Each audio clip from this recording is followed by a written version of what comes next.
अंकिता भंडारी हत्याकांड मामले में लंबा समय बीत जाने के बाद भी अब तक परिजनों को न्याय नहीं मिला है, जिसके चलते कांग्रेस पार्टी के वरिष्ठ नेता मनीष खंडूरी की अगुवाई में पार्टी के पदाधिकारियों और कार्यकर्ताओं ने 24 घंटे तक कलेक्ट्रेट के समीप सांकेतिक धरना दिया।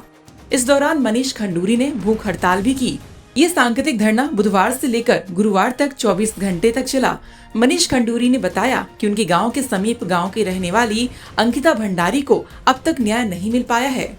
उन्होंने बताया कि उन्हें बहुत दुख और पीड़ा होती है कि पहाड़ की बेटी को अब तक न्याय नहीं मिल पाया है।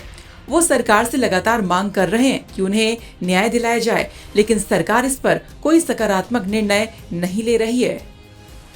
अभी 24 घंटे ख़त्म नहीं हुए हैं, कल 12 बजे शुरू हुआ था और हम सब, सिर्फ मैं ही नहीं, मतलब मैं आपको बार बार दोहरा रहा हूँ कि मैं ही नहीं, पर हमारे साथ काफ़ी लोग हैं, कांग्रेस पार्टी के साथी हैं जो मेरे साथ 24 घंटे से बैठे हुए हैं और काफ़ी सारे साथी ऐसे हैं जो रात भर भी हमारे साथ रहे यहाँ और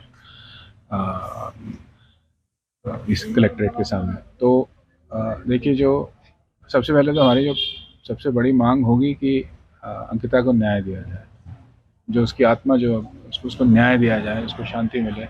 इनके माँ बाप जो यहाँ पे आए हैं, उनकी माँ है, उनके पिताजी है, उनको शांति दे। तो मैं आपसे कहूँगी सबसे पहले हमारी बड़ी मांग ये है। पर उससे भी ज़्यादा काफ़ी कुछ हो रहा है इस एडमिनिस्ट्रेशन में, इस प्रशासन में, जिसको हमें बहुत दुख हो रहा है। एक तो इन्होंने आज खुद ही आए हैं और हमें नहीं पता था पहले कि आने वाले हैं। आज इन्होंने फ़ोन किया और उन्होंने कहा कि आ रहे हैं। करीब 24 तारीख को शायद इन्होंने कहा था कि इनके वकील को बदलने की मांग की थी और वो मांग अभी की पूर्ति अभी तक नहीं हुई है। और इन्होंने एक चेतावनी भी दी थी, जो आप सब जानते हैं क्या चेतावनी थी। तो उस मांग की पूर्ति नहीं है और इनका अधिकार है। तो एक तरह से इनका मैं कहूँगा कि मानव अधिकार ये है कि आप अपना वकील है, जो भी वकील है, उसके क्या वो कैसे कर रहा है, उसकी परफॉर्मेंस क्या है, और वो बदला जाए तो इनकी ये मांग कर सकते हैं इस बात की। और अब मजाक की बात तो ये है कि यहाँ पे हमें ये बताया गया था, इनको जो ये कह रहे हैं, इनको ये बताया गया था कि इनकी जो मांग थी वकील बदलने की, मुख्यमंत्री जी कह रहे हैं कि उनको मांग मिली ही नहीं, इनके पास आई ही नहीं, धामी जी ये कह रहे हैं। और यहाँ पे जो हमें पता चला है कि डीएम साहब ने यहाँ से वो रिक्वेस्ट भेज दी थी उनको व्हाट्सएप के माध्यम से। तो ये इन्होंने हमें बताया।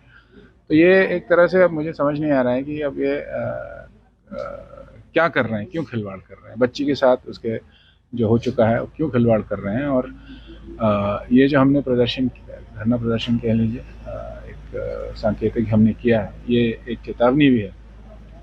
कल भी मैंने बोला था प्रेस कॉन्फ्रेंस में कि इसका एक हम बड़ा संघर्ष करेंगे। अंकिता का मुद्दा है, अग्निवीर का मुद्दा है, पर और मैं ये मानता हूँ, मेरा ये मानना है कि जब मैं आज में बैठा 24 घंटे से बैठा हूँ, इसके बाद ये मेरे लिए घर का ही मामला है। मेरे गांव की बगल की लड़की है ये, और ये आप सबको ये सोचना चाहिए कि आपके गांव की लड़की का मामला है। और मनीष खंडूरी ने स्वयं भूख हड़ताल करने के साथ कांग्रेस पार्टी से जुड़े लोगों ने 24 घंटे तक दिन रात कलेक्ट्रेट के समीप सांकेतिक रूप से धरना देकर सरकार को चेताने का काम किया है कि अंकिता को न्याय दिलाया जाए। वहीं अंकिता भंडारी के पिता ने कहा कि सरकारी अधिवक्ता की ओर से लगातार मामले को हल्का करने का काम किया जा रहा है। उन्होंने कहा कि उत्तराखंड की जनता और विभिन्न राजनीतिक पार्टी के लोग उनकी बेटी को न्याय दिलाने के लिए आंदोलन कर रहे हैं। उन्होंने कलेक्ट्रेट पहुंचकर धरने को समर्थन दिया है ताकि उनकी बेटी को न्याय मिल सके। मैं इसलिए यहाँ पे धरने पे बैठा हूँ और कि अंकिता मेरी जो लड़की थी उसको न्याय नहीं मिल पा रहा है। और 1 जून 2023 से मैंने यहाँ पे आपत्ति यहाँ पे लगाई थी, डीएम साहब के यहाँ ज्ञापन भेजा था, उस पर अभी तक सुनाई नहीं हुई। और उसके बाद साथ मैंने उसमें ये लिखा था कि 6 जून तक अगर इसमें कोई सुनाई नहीं हुई तो मैं 7 जून को यहाँ पे धरने पे बैठ जाऊँगा। तो 6 तारीख तक हमें कोई सुनाई नहीं हुई। उसके बाद मैं 7 जून को यहाँ पे धरने पे बैठ गया। तो डीएम साहब ने हमें ये आश्वासन दिया था कि हमें 10 दिन का टाइम दो। तो हमने कहा ठीक है, 10 दिन का टाइम ले लिया हमने। उसके बाद 24 तारीख तक हमें कोई आश्वासन नहीं मिला। 24 तारीख को हम सीधे देहरादून सीएम साहब से मिले, तो सीएम साहब कह रहे हैं कि मुझे मेरी संज्ञान में नहीं है। तो फिर उसी समय सीएम साहब ने डीएम साहब को फ़ोन लगाया, तो डीएम साहब ने बोले मैंने व्हाट्सएप कर दिया था। तो जो डीएम साहब ने यहाँ से 1 जून को जो यहाँ से ज्ञापन एसडीएम पोदार के लिए भेजा था प्रमोद कुमार के लिए, वो प्रमोद कुमार जो कह रहे हैं कि जो सुनाई जितेंद्र रावत जी कर रहे हैं उस पर सही सुनाई कर रहे हैं। तो प्रमोद कुमार जो एसडीएम है, ये वही एसडीएम है जिन्होंने उस रोड को तोड़ाया यूनिवर्सिटी के साथ, और उनको जितेंद्र रावत को क्लीन चिट दिखा रहा है कि वो सही बयान करा रहे हैं।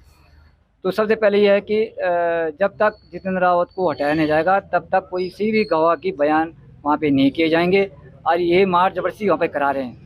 हाँ, इसमें एक कांग्रेस पार्टी नहीं, यूकेडी और समझ जितने भी यहाँ पे हमारी उत्तराखंड की जनता है, ये मैं ये चाहता हूँ कि पूरे उत्तराखंड में जगह जगह पे धरना प्रदर्शन हो जब तक मेरी लड़की को न्याय न मिले।